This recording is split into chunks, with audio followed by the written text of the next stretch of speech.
Сәлем достар, бүгін сіздермен бірге пеште осындай нан пісіреміз.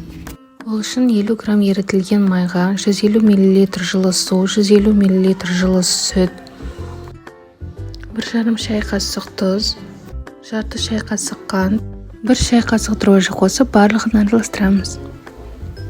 Үстіне 1 ақ уызды саламыз. Барлығын араластырып 5-10 минутқа қойып қоямыз. Үстіне 500 граммдай ұнды аз-аздан саламыз. Барлығын араластырып жақсылап илейміз. Қамырымызды 1,5 сағатқа үстін жауып жылы жерге қойып қоямыз.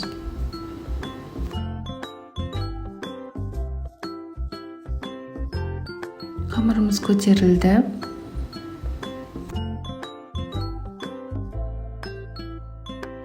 Үстелімізге кішкене ұн сеуіп, қамырымызды 2 бөлікке бөлеміз.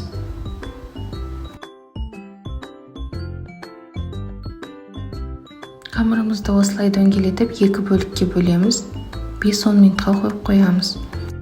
Формамызды майлап, нанның пішінін келтіреміз.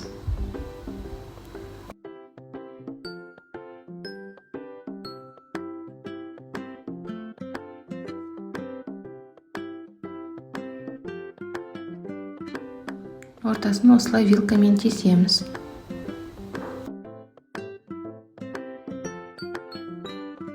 Үстіне жұмыртқаның сарысын жағып шығамыз.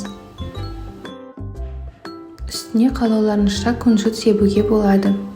Нанымызды қызып тұрған 200 градустағы пешке 20 минутқа қоямыз.